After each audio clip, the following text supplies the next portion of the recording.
एक छोटासा प्रश्न. तुमच्याकडे 712 आहे, पण तेवढंच पुरेसं आहे का? आता जरा लक्ष देऊन विचार करा.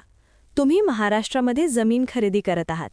सेलर कॉन्फिडेंटली म्हणतो 712 क्लिअर आहे, टेन्शन घेऊ नका. तुम्ही रिलॅक्स होता.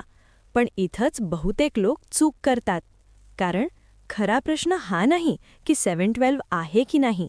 खरा प्रश्न हा आहे, जमीन ॲग्रिकल्चरल आहे की नॉन ॲग्रिकल्चरल. जर जमीन ॲग्रिकल्चरल असेल तर हो, 712 एक्स्ट्रॅक्ट हा योग्य डॉक्युमेंट आहे.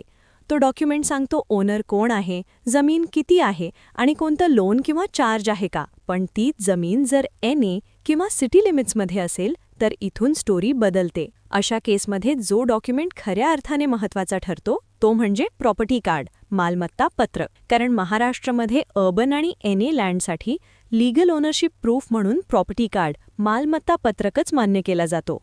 आता एक खूप इम्पॉर्टंट गोष्ट लक्षात ठेवा.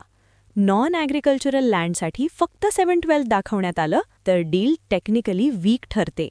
याचा इम्पॅक्ट फ्युचरमध्ये मोठा होऊ शकतो.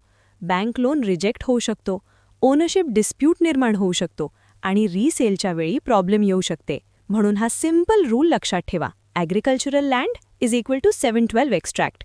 Non agricultural city land is equal to property card, मालमत्ता पत्रक. 712 प्रॉपर्टी कार्डला रिप्लेस करू शकत नाही. म्हणून पुढच्या वेळी कोणी म्हणालं 712 आहे, सगळं सेफ आहे, तर एक प्रश्न नक्की विचारा, प्रॉपर्टी कार्ड, मालमत्ता पत्रक पण आहे का? कारण प्रॉपर्टीमध्ये योग्य डॉक्युमेंट असण्याचा अर्थ सेफ इन्व्हेस्टमेंट आणि सिक्युअर फ्युचर. जर व्हिडिओ हेल्पफुल वाटली असेल तर लाईक, शेअर, कमेंट आणि सबस्क्राईब करा आणि बेल आयकॉन नक्की दाबा. Bye bye.